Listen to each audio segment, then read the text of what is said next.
occurred last Saturday, of course with USAID in the lead, supported by the U.S. Coast Guard, by CBP, by our Department of Defense, as we work to get assistance to the most vulnerable Haitian victims of the earthquake, not only from Saturday's event, but also from the numerous aftershocks which have continued to impact the southern region, further weakening infrastructure, the after effects of Tropical Depression Grace.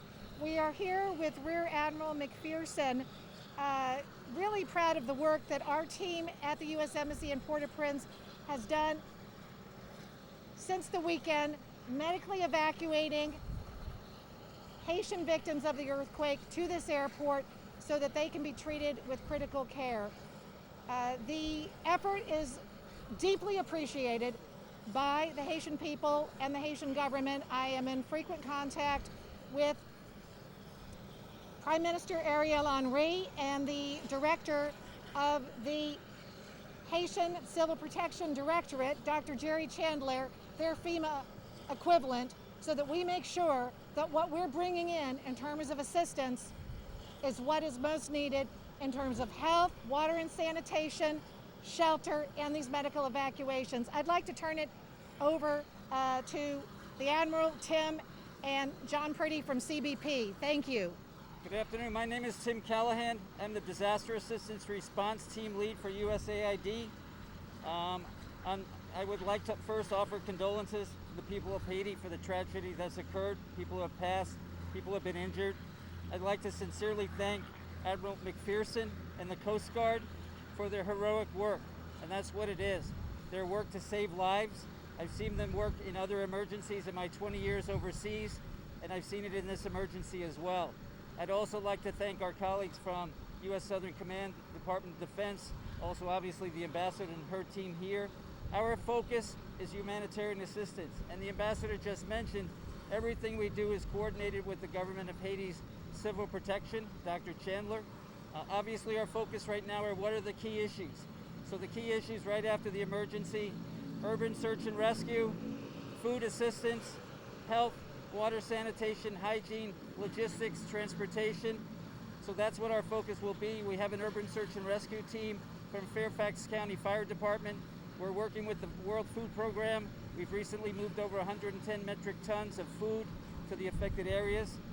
We had staff on the ground on Saturday assessing, working with Civil Protection. We also had pre-positioned stocks of food and non-food. So things like plastic sheeting, hygiene kits, jerry cans for safe drinking water. So our effort will be continuing to work with the non-government organizations, the NGOs who are on the ground, the World Food Program and the UN system. But again, once the needs have been identified, trying to get material out to the affected communities as closely as we can. Again, the efforts of the Coast Guard to help us do that, the efforts of our colleagues from DOD is critical. So again, we're totally focused on coordinating the U.S. government efforts, working with all our colleagues, the Ambassador and the team here.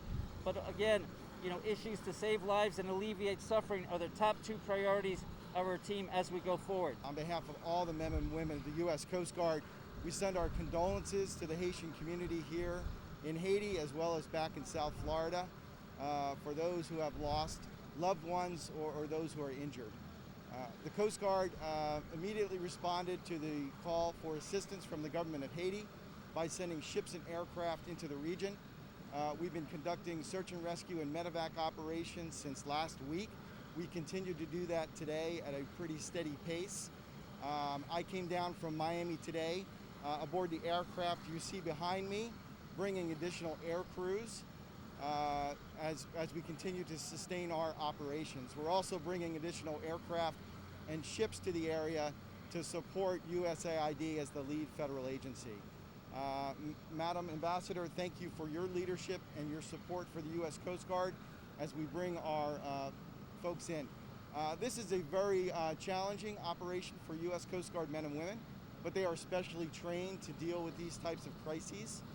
We have some of the best pilots in the world, and they are continuing to do all that they can to save lives. I would also want to note that the U.S. Coast Guard is really just one small but important part of a much broader U.S. government response led by USAID in support of the government of Haiti and closely in coordination with our DoD partners from U.S. Southern Command and Joint Task Force Haiti.